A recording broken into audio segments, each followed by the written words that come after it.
Hello friends, welcome to again teach with Himanshu Taylor channel. आज हम आपको 11th क्लास का एक टॉपिक है वो पढ़ाने जा रहे हैं, समुच्चय। आपके टॉपिक का नाम है समुच्चय, जिसे इंग्लिश में सेट्स कहा जाता है। देखो, समुच्चय की सबसे पहले अपन डेफिनेशन की बात करेंगे। समुच्चय की डेफिनेशन की तो इसकी डेफिनेशन होती है वस्तुओं के सुपरिभाषित संघ को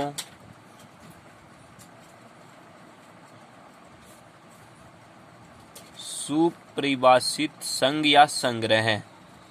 वस्तुओं के सुपरिभाषित संघ या संग्रह को समुच्चय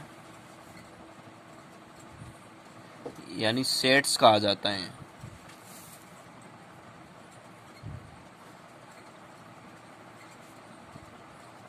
सेट्स कहा जाता है। यहाँ एक शब्द आया है सुपरिभाषित। इसका यहाँ अपन थोड़ा सा अर्थ देखेंगे।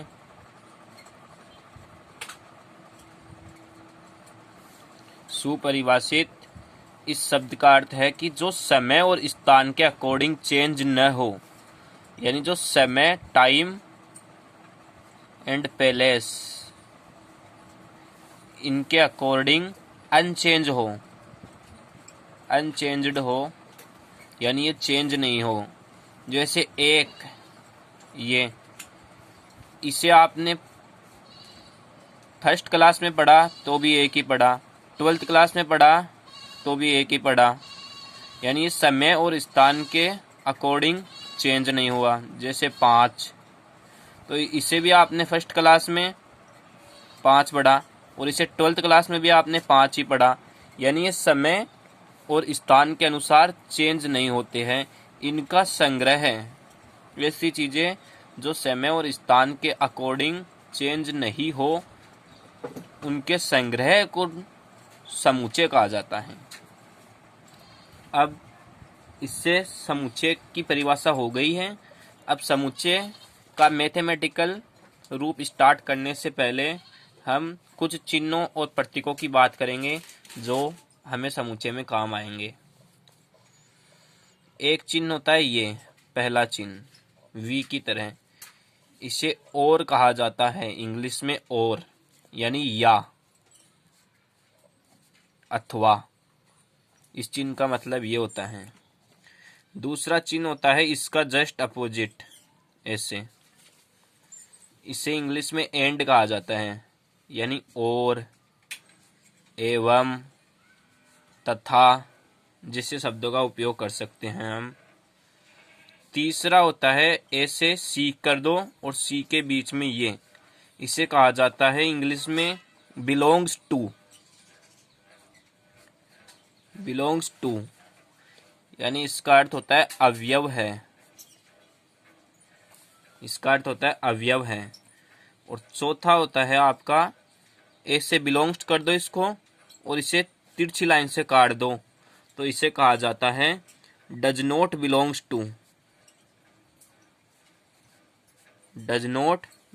टू, यानी अवयव नहीं है, अवयव नहीं है। अगला चिन्ह होता है ऐसे, इसका अर्थ होता है इज ए सबसेट, यानी उपसमुच्चय है।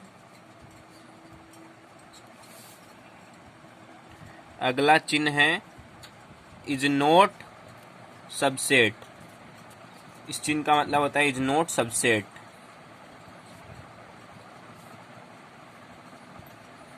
यानी उपसमुच्चय नहीं है।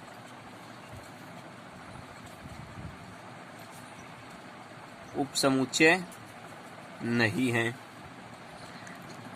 अगला जो चिन्ह है वो होता है ये, और इसे काट दो थोड़ा सा ऐसे। इस चिन्ह का अर्थ होता है फॉर ऑल, जिसका अर्थ होता है प्रत्येक, या सभी के लिए। ये कुछ चिन्ह हैं जो हमें समुच्चय में आगे काम आएंगे। हम आगे की वीडियो में इनका उपयोग भी करेंगे और आपको बताएंगे। अब कुछ समुच्चय जो कि इस वर्ल्ड में या मैथमेटिकल में जो कि बहुत ही उपयोगी होते हैं, उनके हम आपको प्रतीक समेत बताएंगे। देखो, पहला होता है प्राकृत संख्याओं का समुच्चय n। इसे कैपिटल N से दर्शाया जाता है और इसे प्राकृत संख्याओं का समुच्चय कहते हैं। इसका प्राकृत संख्याओं का, जिसमें संख्याएं 1 से स्टार्ट होकर अनंत तक जाती हैं। दूसरा है वो है W, जिसे हम पूर्ण संख्याओं का समुच्चय कहते हैं। W जिसे हम पूर्ण संख्याओं का समुच्चय कहते हैं। किसका? पूर्ण संख्याओं का, जो 0 से स्टार्ट होती है और अनंत तक जाती हैं। तीसरा, जिसे हम Z या I से दर्शाते हैं, इसे इंटीजर नंबर भी कहते हैं। इसे अपन हिंदी में कहेंगे पूर्णांक, पूर्णांक संख्याओं का समुच्चय। और ये अपने चलता है ऐसे 0 + -1 + -2, ऐसे ये अनंत तक चलता है। चौथा होता है वो आपका परिमेय संख्याओं का समुच्चय, जिसे अपन Q से दर्शाएंगे।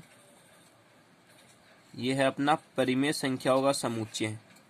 परिमेय संख्या आप सभी लोग जानते ही हो, जिसे P/Q के रूप में लिखा जाए, लेकिन Q 0 के बराबर नहीं हो। फॉर एवरी P या Q अपन यहाँ से लेते हैं Z या I से।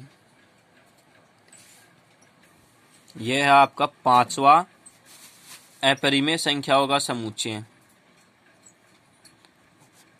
अपरिमेय संख्याओं का समुच्चय जिसे अपन T से दर्शाते हैं। और अपरिमेय संख्याएं कौन सी होती है? जो परिमेय नहीं हो, परिमेय नहीं हो, यानी जिनके हर में अंडर रूट हो या तो, या जो बार बार रिपीट होती है, जैसे 3.141414, ऐसी संख्याएं अपरिमेय संख्याएं होती हैं। छठवा, जिसे अपन R से दर्शाते हैं, और इसके अंदर आता है QT, यानी परिमेय और अपरिमेय दोनों संख्याएं, और इसे कहते हैं अपन रियल नंबर। रियल नंबर जो है वास्तविक संख्याओं का समुच्चय। इसका वास्तविक संख्याओं का समुच्चय। उसके बाद में ये थे हमारे मुख्य समुच्चय, जिनमें से एक क्वेश्चन है इम्पोर्टेंट कि सबसे बड़ा समुच्चय कौन सा होता है? वो होता है R, वास्तविक संख्याओं का समुच्चय। एक C और होता है जिसे कॉम्प्लेक्स नंबर कहा जाता है, यानी काल्पनिक संख्याओं का समुच्चय, लेकिन ये बहुत कम काम आता है। काल्पनिक संख्याओं का समुच्चय यानी जिसमें आयोटा शामिल हो। ये तो थे कुछ समुच्चय। अब कुछ बार क्या होता है, कभी कभी ऐसे होता है कि धन पूर्णांकों का समुच्चय, ऋण पूर्णांकों का समुच्चय। तो जैसे मैंने आपको पूर्णांकों का समुच्चय Z बताया था, यदि हमें धन पूर्णांकों का समुच्चय बोले तो इस Z के ऊपर प्लस लगा देते हैं, और ऋण धन पूर्णांकों का समुच्चय बोले तो Z के ऊपर माइनस लगा देंगे। इसी तरह से जैसे वास्तविक संख्याओं का समुच्चय बताया, यदि हमें धन वास्तविक संख्याओं का समुच्चय बोले तो अपन R के ऊपर प्लस लगा देंगे। ऋण वास्तविक संख्याओं का समुच्चय बोले तो हम R के ऊपर माइनस लगा देंगे। आज इस वीडियो में हम इतना ही समुच्चयों के चिन्हों के बारे में जानेंगे। आगे की वीडियो में हम समुच्चय से संबंधित और जानकारियाँ पढ़ेंगे और क्वेश्चन भी करेंगे। यदि आपको हमारा ये वीडियो अच्छा लगे तो हमारे चैनल को सब्सक्राइब एंड शेयर करें। Thanks for watching this video.